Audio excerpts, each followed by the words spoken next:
Hello guys, I'm Teddy and welcome back to Car... No. What's up guys? I'm Teddy, welcome back to our channel, CarPlac. After a while, we're back. We were supposed to install the manual transmission to the CL as we promised. We had some issues, we had the transmission, we had the pedals, we have the wiring and everything. So it's a matter of time as the motor had some issues, it overheated twice, the radiator exploded, it started leaking and so. As you can see, 6 coil packs here, another 2 in the box, brand new, another 2 in the motor, still having misfires, still it's not fixed, 3 ignition transformers, and still no change. But anyways, the car is staying kind of healthy, in a warm place, just waiting for the winter to finish. Meanwhile, I'll give us some update, actually, and meanwhile, I'll represent you my project, which is from 2019, took quite a while. It will be something new to you, and that will be the first SLK R171 with a V12 engine in Europe, not in the world. No clickbaiting, no bullshitting, as there is one completed in the US, which happened in 2012 or 2013, I believe, by Euroworks Garage. They put a S65 engine into the SLK. I tried to reach them for some information, but they didn't get back to me, so I had to figure out of this stuff myself. As you'll see in the future, in the next seconds, the motor fits into the engine bay. With some compromises, we need to move the radiators in the back, eventually cut some of the firewall and so on.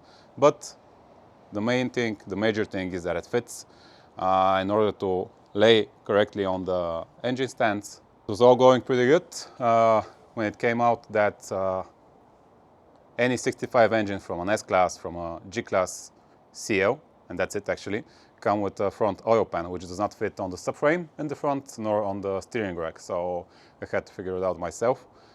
There was no one to, to work out one from CNC or to draw it first of all on a program. So I found out that actually the SL600 and the 65, the R30 series, use the rear-mounted oil pan, which fits, which is applicable here.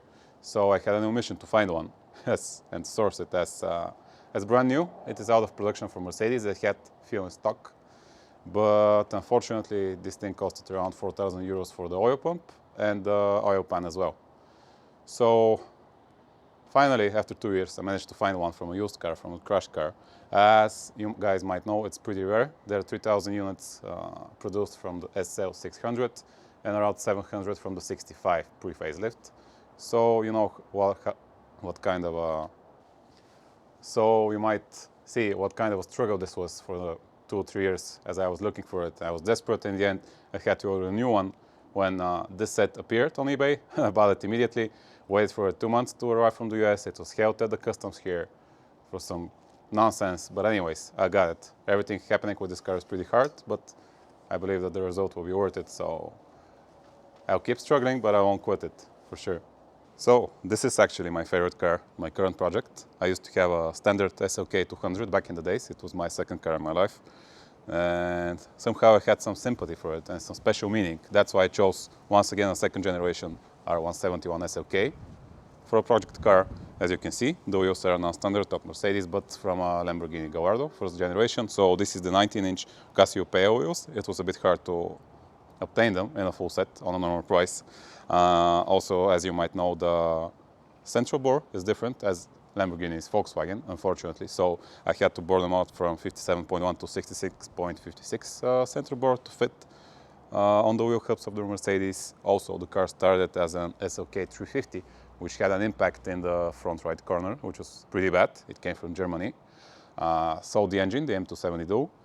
But then I decided that I don't want to make such a powerful car because this engine came from my S-Class, S65 with hybrid turbos, downpipes and so on. And I didn't want to risk it to put it in a car which was crashed and had some substantial damage, and there was a chance to be not that stable, you know, and some problems with the body and the structural integrity of it. So I bought a SLK 350 bone stock. So that's why I bought a naked chassis, once again from SLK 350, another one from France, and put all the parts on it. I used a friend of mine to do it. It took him around 2 months, every wire by wire, modules and all the stuff, every single bolt and nut, you know how it is. It was pretty much complicated for him. It was the first time for him to do it. It was a challenge for sure. We took photos of all the stuff when disassembling the crash car, assembling the new one. Everything had to be, you know, by the books to be appropriate, because if you go wrong, in the end the result won't be good. After that, the car started as a 744 silver metallic coat of Mercedes. I didn't like it for sure. It's not a good color for me. So I stopped on 056U. This is the coat of the Zinio Magno Night Black 056U. Combines some greenish and yellow pearls in it, which is good, reflecting whenever it's sunny. You'll see it maybe on the Instagram, on the channel, whenever we have good weather and the car is already moving, not just a rover. It fits pretty good with the red candy Lamborghini wheels, as you can see. Also, the interior is fully custom. I'll show it to you in a minute, as it's in my garage. The seats were made from azimuth-yacht red refined leather and Alcantara. Currently, the car is fully disassembled from the inside, as I need to take out the dashboard, send it once again to the upholstery shop to cover it once again in the same azimuth leather and Alcantara. But the custom audio system, as I bought a Burmester high-end system from S63 Coupe 2019 S-Class, and there's pretty much a lot of stuff to do with it. Also, forgot to mention, I've got a carbon ceramic brake system for the car, as when you go fast, you need to stop faster, even faster, because otherwise some bad stuff happens, as you might guess it. So carbon ceramic brake system from an S-Class, once again, 420mm in the front, 360 in the back, 6-pot to, I believe, 2-pot brake calipers in the rear. Unfortunately, these wheels you have to go, as the front brakes will not fit. The minimum of them is 20-inch. These are 19s. So I might fit 20s, original genuine ones from an S-Class, as I don't have another choice. I mean, wheels that would fit the looks of the car and that will look genuine. These are a bit, to some of you guys, didn't like them, look absurd. I like them pretty much, but I'll have to say goodbye to them in a certain moment whenever I fit the carbon ceramic brakes, as I prefer the car to be performing well than looking that good. You know, no compromises with this. So the big bad booty, as you can see of the SLK, is comes from 315s to 25 to R19 tires, which fit pretty good. You can see that maybe there is finger space to the arch of the fender. I will cut them a bit and then widen them outside. Nevertheless, that I will be fitting 20s. I need to stay on wide tires, or put some semis in order for the car to have some traction.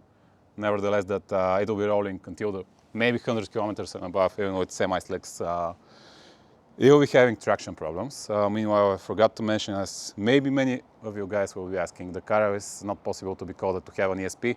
It will be running on standalone electronics. This is one of the reasons I wanted to explain why the project was taking so long.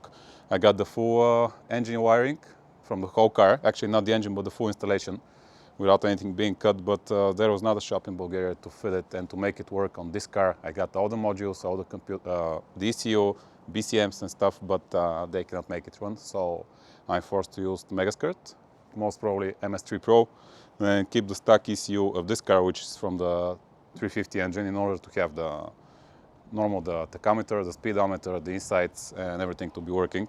So we'll figure this out in the next 2 to 3 months, so be waiting for the project. And then also I have the original transmission, 722.649 from the 65 AMG. It's sluggish, it's low. Many of you guys like it. Yes, it's really strong. It was reinforced with some plates in the inside. I don't know what exactly it is. I don't want to talk about it when I'm not aware of it.